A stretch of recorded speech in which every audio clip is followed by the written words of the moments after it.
Welcome to Nitpicking News. Today is a guide to equipment. In this video, we're going over what makes an equipment playable in Commander.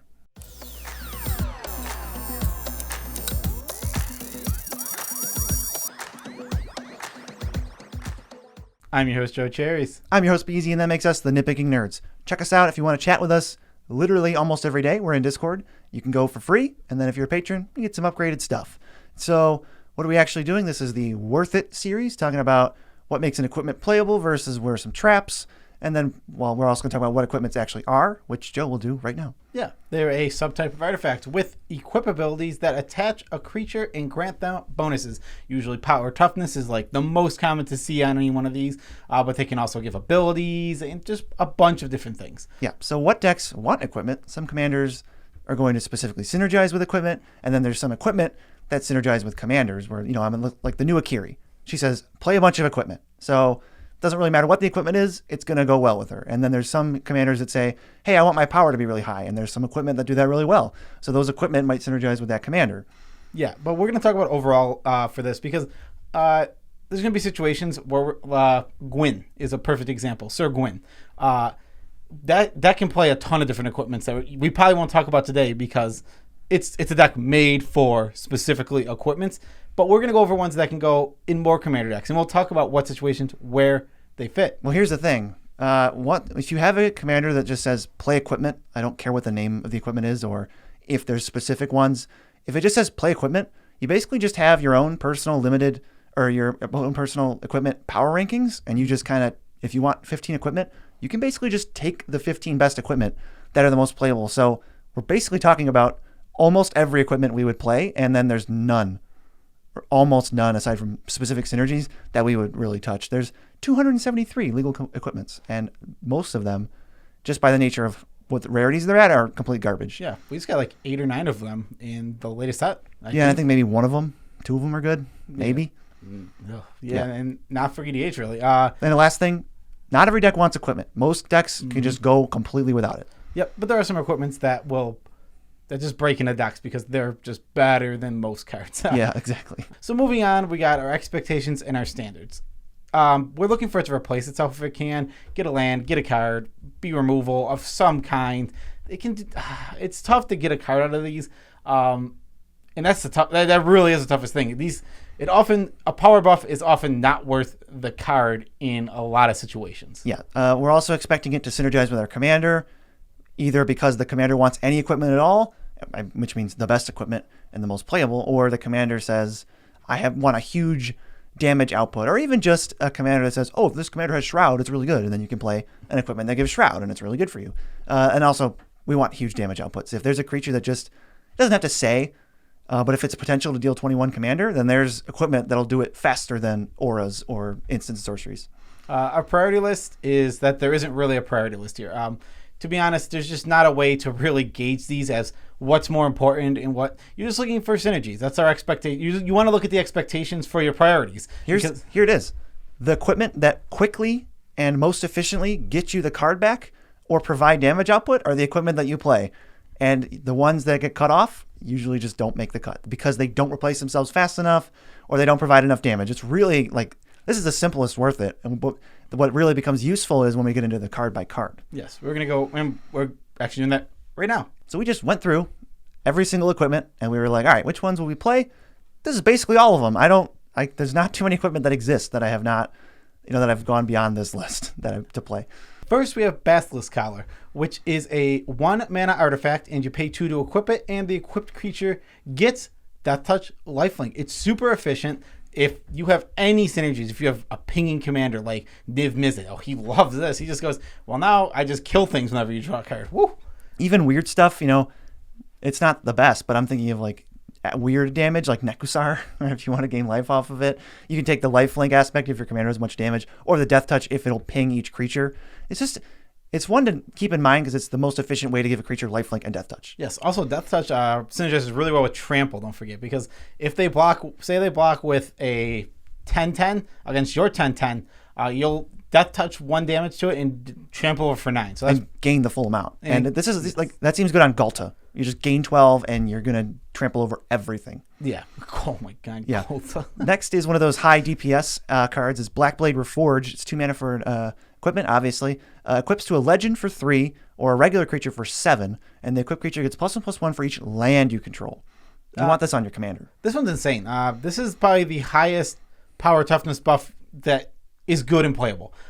It just easily +5/+5, +6/+6, +7/+7. Starts to make commanders lethal very, very fast. Almost always when you equip this to any commander, it's going to be a 2-shot. Yes, scales with the game too. Yes. The later you are, the better the card is. That you don't have to spend it. You don't have to spend any extra mana. Yeah, and its equip cost is cheap for legends. Right, but you need legends. So your commander, and then if you have like 5+ backup legends that are just in the deck incidentally, then I'm totally playing this. If it's Voltron, it's also fine. Because, I mean, if you're just a Voltron deck that's always looking to make your commander, say you're playing like Sigarda, and you're just looking to put an equipment on, that thing's not dying. No. I don't feel bad just having Blackblade Reforge just for that. That's true. Next is Cranial Plating. It's 2 mana for an artifact equipment. Equips for 1. Equipped creature gets +1/+0 for each artifact you control. But this card is a black color identity, so because it has the ability black, attach it to a creature at instant speed. So you can move it around. If you attack with 3/1/1s, you have 10 artifacts, they're just taking it. Yeah, this one's weird. I don't know if I would ever play it, actually. It would have to be a very specific deck. What is it? Give me a deck example you can think of. I like it in like Akiri partner decks. You know, the 0/3 vigilance, or the 1/3 like vigilance. Okay. First strike. I think it's a 0/3 with +1/+0 for each artifact. So it going to get +1/+0 and then +1/+0 again. You can partner with, I don't know, Silas Wren or any of the black partners from the new set.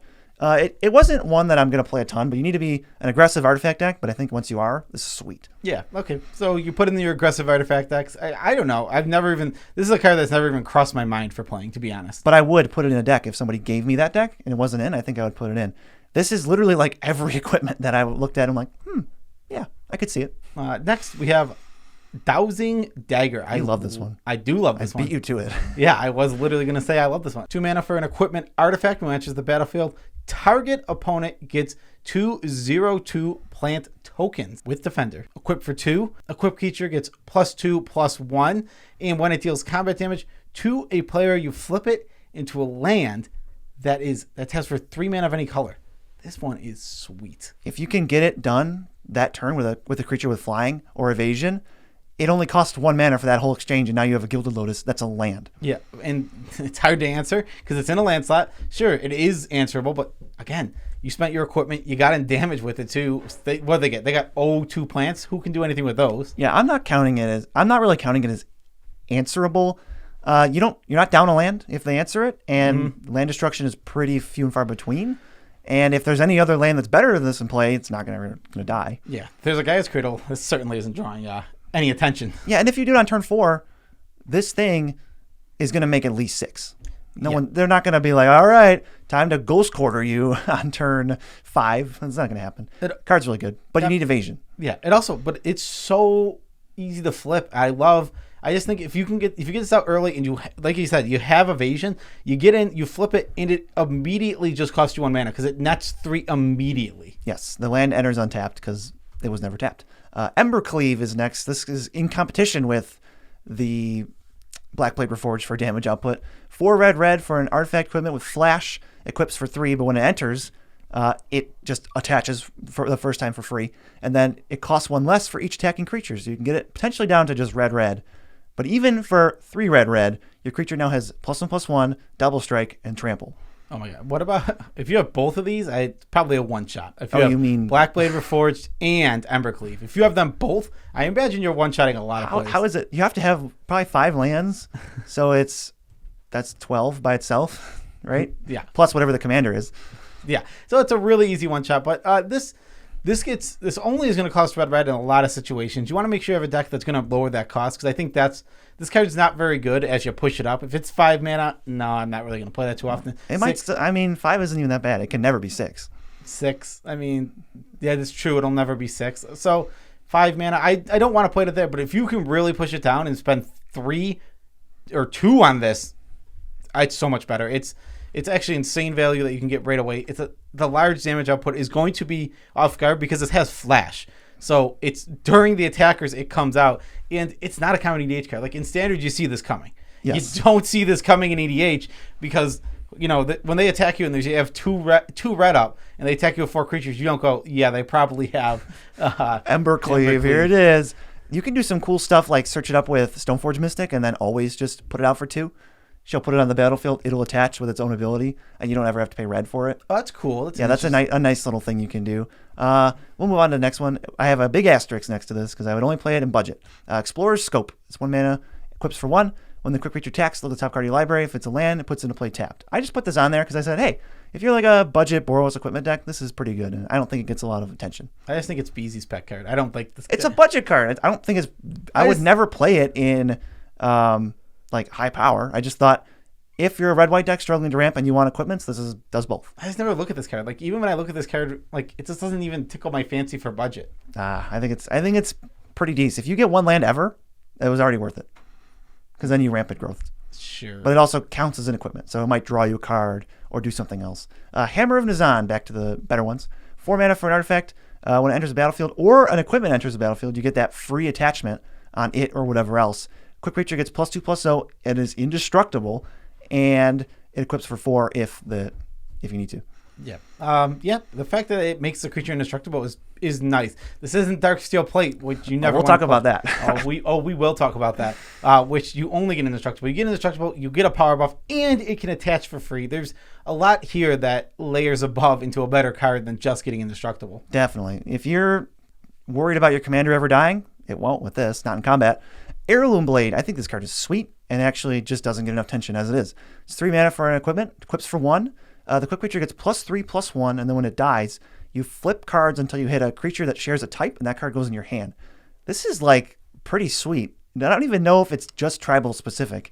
I mean, you have to care about equipment already. I wouldn't just throw this in, but maybe a tribal deck that's looking to be aggressive, I am going to throw this in because the creature dies, you draw a relevant spell. Yeah, I think the main reason is this card just doesn't have homes, really. It's tough to find a home for a card like this. It's a cool card, and I think it's powerful. It's good, yeah. It's just like, where do you put it? It's like, what is the deck that you've built? You really had to have built something, and then this is going to be like a weird non-synergy piece. Well, if you're an equipment deck, count your types. If you have like 8 warriors, maybe you just play this. If you have enough groups, or your commander is one of those, since commanders die now, I think it might just be to go in. There's not many equipment that draw you cards. There's also just enough overlap that maybe there's just incidental overlap. Like if you have things like Eternal Witness, it's just a human. There's humans everywhere. Everything's a human. Any aggro tribal deck, I think this could go in. Yeah, potentially. Yeah, this is one where I don't know where I'd put it, but I see why it is good. Next, it's definitely cool. Yeah, next is Lightning Greaves and Swiftfoot Boots.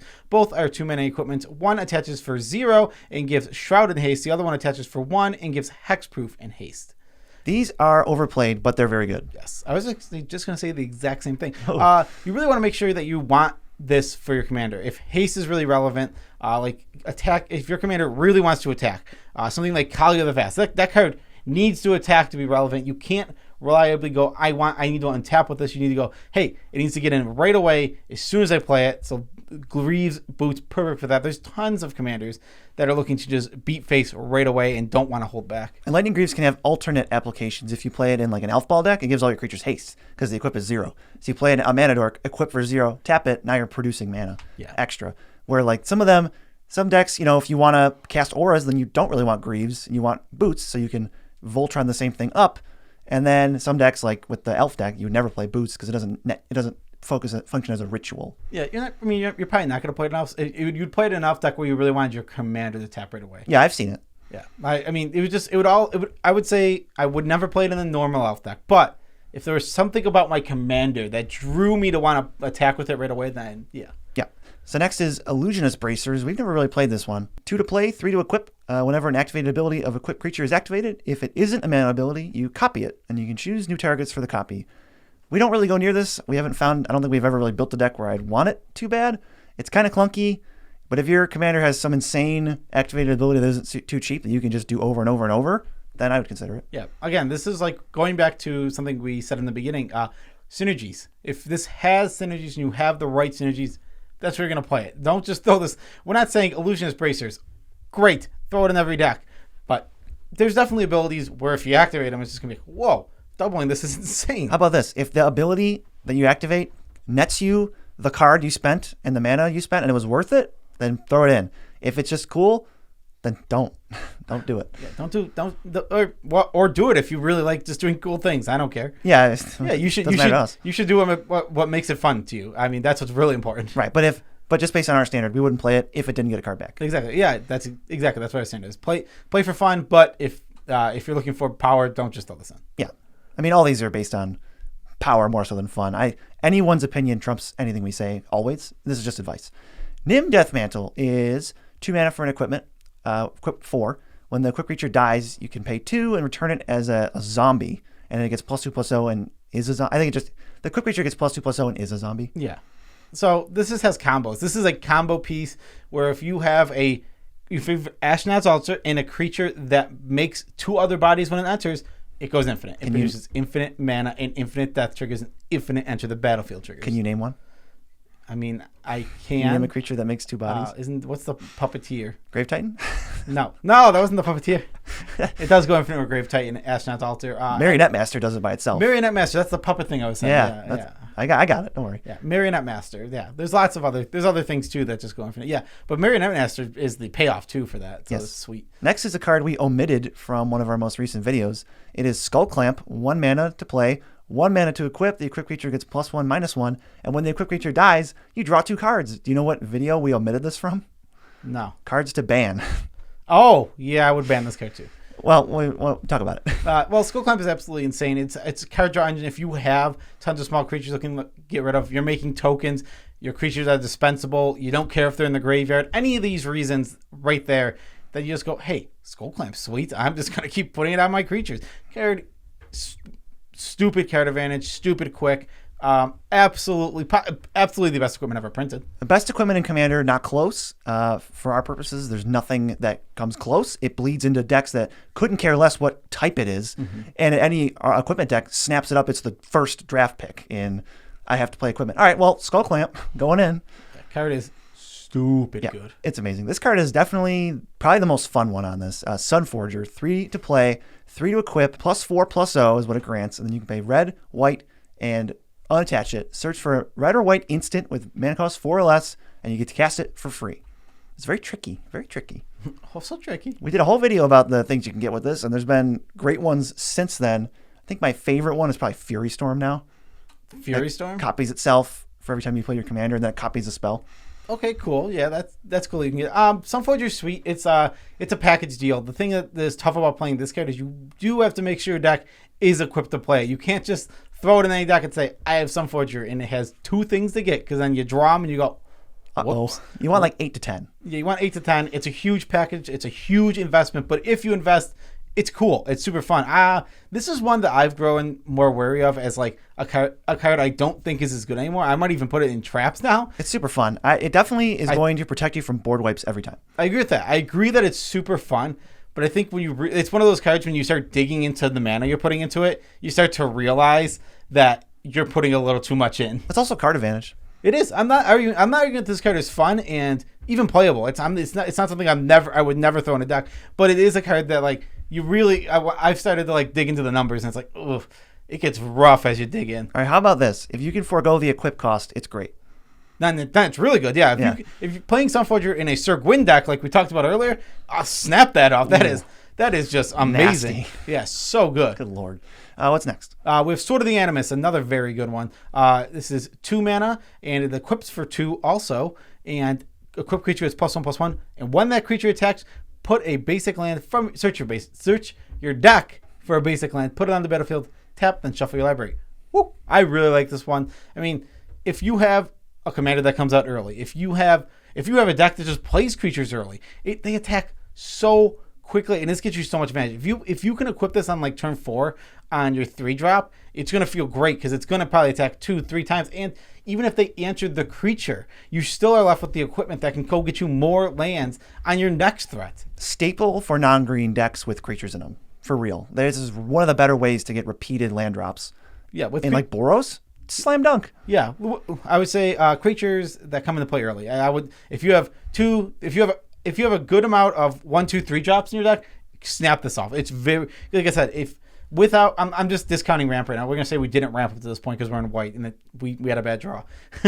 So right. if you can get a 3-drop out and then equip it on turn 4, it's gonna feel really good. Like I said, they have to answer your threat, and if they don't, and even if they do, you're left with your sword, or they can answer your sword and you're left with your threat. Yes. Speaking of swords, there are 2 swords that I really think are pretty sweet. Sword of Fire and Ice and Sword of Feast and Famine. Fire of Ice, well, they're both 3 to play, 2 to equip. Fire and Ice gives +2/+2 protection from red, protection from blue. When a creature deals combat damage, you get to deal 2 damage to something and draw a card. Feast of Famine says +2/+2 pro black, pro green. If it hits, they discard and you untap your lands. I like Fire and Ice the most, Feast and Famine the second most, and then interchange them based on synergy. I think Feast Famine's better. It replaces its mana. That'll do that real quick. And then Fire and Ice replaces the card. The thing I really like about Feast and Famine is black green are super prominent like creature colors to see on the battlefield. Like blue, not so like it's not. That's like the least relevant here. Well, they can both go in any deck. That's true. So you know. Well, you mean for the protection? Oh, I'm talking about for the protection. Where you're gonna see way more black green creatures on the battlefield than you are gonna see blue red. Yeah. And so the protection's higher. And also this card comes out and you play it. You spend the 5 mana and it will always refund that mana. And it's so good in that way. It gets rid of a card from their hand and you untap your lands. I really like Feast and Famine. We actually don't play them. We won't play either of them that often, but they are both. They're the swords that we think are on the good side. If my deck wants equipment, Sword of Feast and Famine is one of the first ones I look at. Especially if I'm looking for some sort of buffs or aggro type effect, the first one I'm looking for is Feast and Famine, then Fire and Ice. And Fire and Ice is great with double strike and also drawing cards in Boros. Yep. You kind of want both of those. Thornbite Staff is the last one. 2 to play, 4 to equip. It's a tribal shaman equipment if that matters to you. Equipped creature has 2 tap. This creature deals 1 damage to any target, and more importantly, whenever a creature dies, untap this creature. And whenever a shaman enters, you can attach this for free. So many of these have the attach for free clause on them.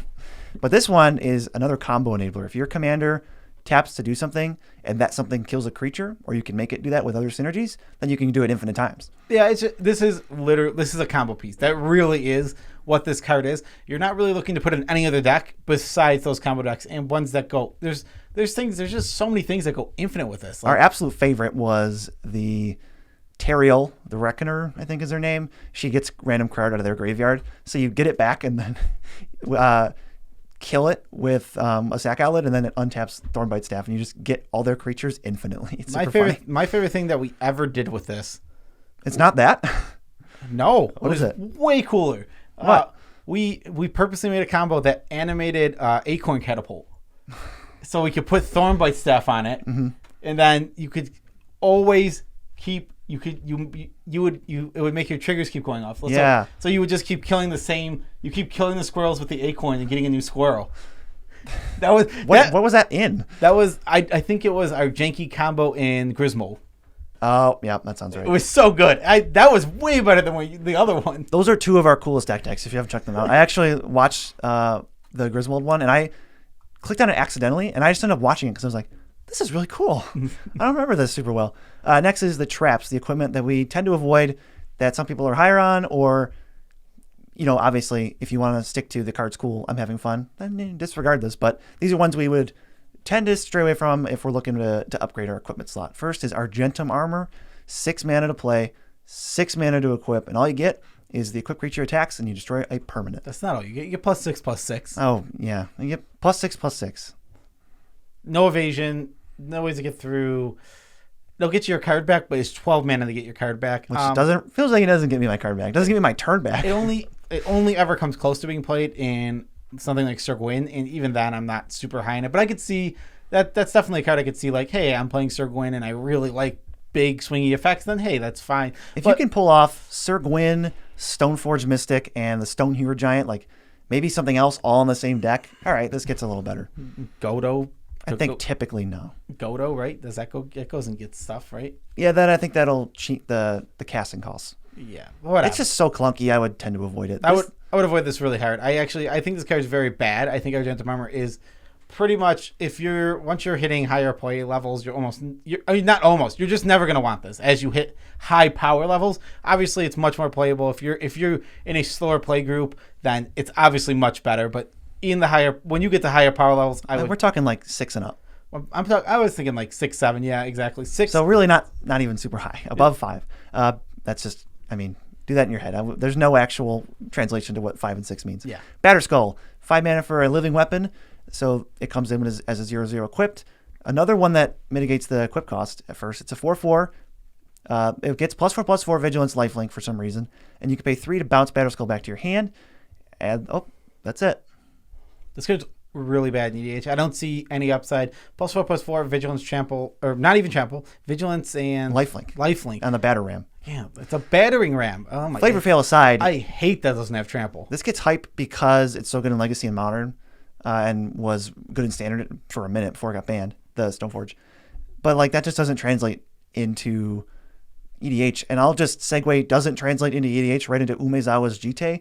2 to play, 2 to equip. When it hits, you put 2 counters on the Jite. You can remove 1 to give a creature -1/-1, gain 2 life, or give a creature +1/+1.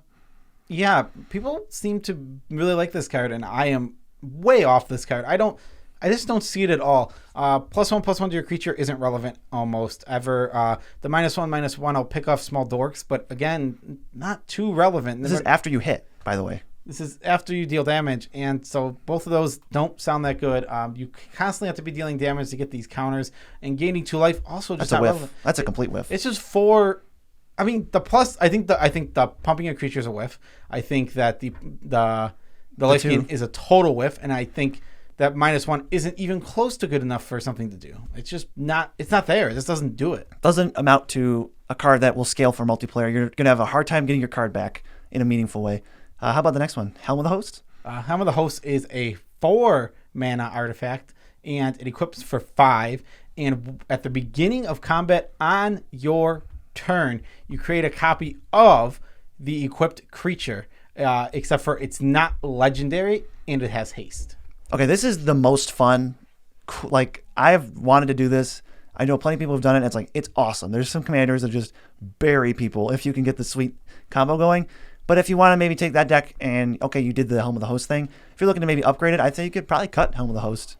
The only deck I can think of off the top of my head where Helm of the Host stays in it, well, there's 2. There's Godo. Right, that's just... And Aurelia. That both go infinite with it. Yeah, Aurelia makes a lot of dudes. So yeah, it can be a combo piece. That's where we think it should stay. Or, like really high impact. But most of the time, I think for 9, it doesn't feel like you're getting enough back, even though you do get a creature. Yeah. So yeah, Helm of the Host is it's a little clunky, and you really got to make sure you're getting good value out of it. But super fun. And again, another one that this is one where I think as you go down in power level, it gets really good. If people aren't answering things as often, and maybe there's things just stick on the board, throws in an Eternal Witness every single turn. Oh. That's really strong. Yeah. I was mostly, if you're in the jam this into every deck, no matter what camp, I think, unless you're going for fun, you maybe need to reevaluate it. That's it. Darksteel Plate, we already talked about it, kind of. We said it was bad. 3 to equip, 3 to play. It's indestructible, and the equipped creature is indestructible. So why don't we like this over the hammer? I've come up with the best way to describe this card for me that really makes me go, okay, this card's unplayable. Would you pay 6 mana to give whatever creature you want to protect protection from, let's say, 60% of removal spells? That card doesn't sound good. It sounds so unsafe. It sounds so unsafe, and it doesn't really even get there. And for that reason, I think this card is almost just unplayable. Indestructible as the only thing you're getting here is just not good. And I understand the equipment is also indestructible, but that's just not too relevant. Even if the equipment can stick around all it wants, it just isn't important. Yeah, a Hammer and Razan, when I compare the two, you don't want a ton of the same exact effect, and that is so much better. 2 less, right? 2 less total to get that thing equipped. +2 power, which is always relevant, in an equipment deck, probably, right? The equipped creature is still indestructible, and now all your equipments have the same clause of when they enter, you attach for free. Yeah. It's just a much better card. It's just not, I can't do it. And it's not just because that exists. I think if there was no hammer, we would still stray away from this. I think the reason that we talk about Darksteel Plate is it's a very played card. People really like it. I think it's beloved. And back when I first started playing Magic, I had it in my decks, but yeah, we just think you can move away from it. Yeah, at least, how about this? For us, test out taking these cards out, and if it ends up working for you, keep the change if you want. And if it doesn't end up working out, you can say, "You guys, this was wrong for me" in the comments, and we'll be like, I will never miss Darksteel Plate. I feel like your deck will never miss it. Next, Sword of Body and Mind, Sword of War and Peace, Sword of Sinew and Steel, and Sword of Truth and Justice. They don't quite get enough value. The Sword of Body and Mind is poo-poo. I think you don't want to mill them for 10. Yeah, milling who you hit for 10 is not good. It probably could actively help them, and a 2/2 wolf is irrelevant. Dealing like somewhere between 3 and 6 damage, not relevant enough, and gaining life, completely irrelevant. So War and Peace is out. I don't know which one. What's the Sinew and Steel can destroy an artifact, but the destroy a planeswalker is probably nothing. What's the other one? And Truth and Justice is put a +1/+1 counter and then proliferate. I think that there's a strategy of jam every sort of blank and blank into my deck, and I would tend to stray away from that. It just, you're gonna get really clogged and you're gonna have trouble, and the protections. I think you want to focus on the combat more than the protections so much. Here's the real question: what sword's missing? Light and Shadow. I had Light and Shadow just kind of in the middle. I don't think it's crazy, and I don't think it's a trap. Yeah, I was going to say, because we literally listed all the swords except for one. I just noticed that. Yeah, I didn't know where to put it, so we left it off. That one gains 3 and gets a creature back. So there's some decks, if you want to do both of those things, it goes in, but I'm not going to call it a trap if you play it. Yeah, that's fair. Next, Whisper Silk Cloak. 3 to play, 2 to equip. Equip creature has Shroud and can't be blocked. I think it's just a little too slow, even though it does mix together evasion and like lightning greaves. Yeah, I think this is a trap, but I do think there is homes to this. This is not a card that I think belongs in 0 decks.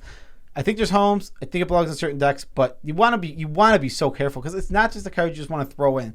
That's what we say. Like trap kind of means overplayed more so than unplayable. Yeah, and except for 2 of these, which we think are unplayable. Yeah, I wouldn't play our Gentleman or Darksteel Plate in anything, but throw Batterskull in there too. Yeah, Batterskull as well. I wouldn't play those three in any decks really. But generally, yeah. Whisper Soul Cloak just, you're not getting enough for it. The creature being unblockable has to be relevant, and you need the Shroud to be relevant. Which one, if you're playing, there's more board wipes than spot removal, so you gotta take that into consideration. So, and the fact that your creature needs to matter for getting through. So usually when creatures matter for getting through, it's because they're Voltron. And this gives Shroud.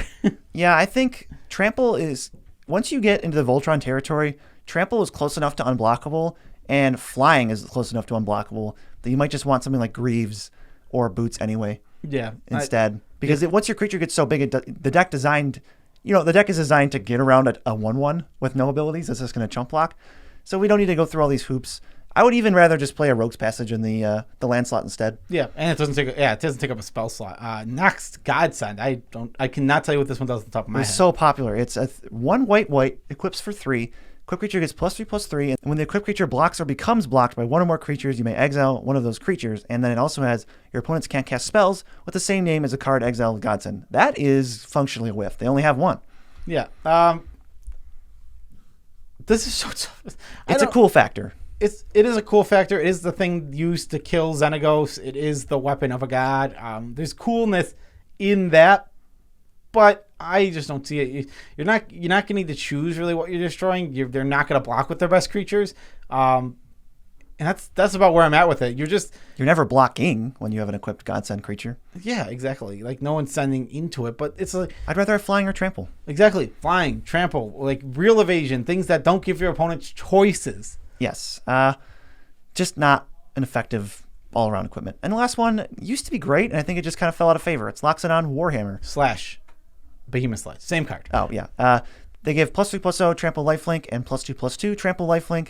I think what really pushed these out was one of the ones. I think Bathless Collar is good for Lifelink, and I also like Shadow Spear, which we didn't mention in our favorites because I don't know a ton of decks that goes in. But Shadow Spear is one of the better ways to give Trample and Lifelink. Yeah, Shadow Spear is really good. Yeah, actually, we should have talked about Shadow Spear. Okay, Shadow Spear. 1 to play, 2 to equip. Equip creature gets +1/+1, Trample, Lifelink, and then as a bonus, pay 1. Permanents your opponent's control lose hexproof and indestructible. So that's nice. This is not a trap. I think this is the go-to replacement for Warhammer.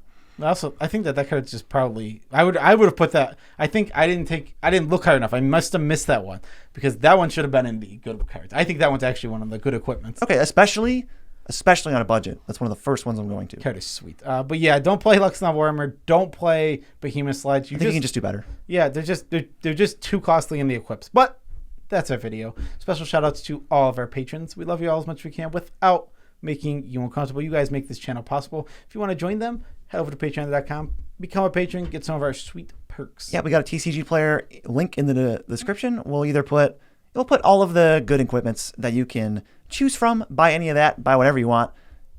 We get a kickback on the order. It's great for the channel. We got some other stuff in the description. I encourage you to just check it out. Go exploring. Go spelunking in the description. There's a lot of links. Go spelunking.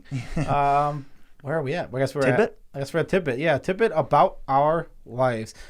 Well, let's just talk about the troubles we had with this video that just went up on Wednesday. Squandered resources. Squandered resources. Parody of limited resources. Thanks to them again. Thanks to them again. But we had so much trouble.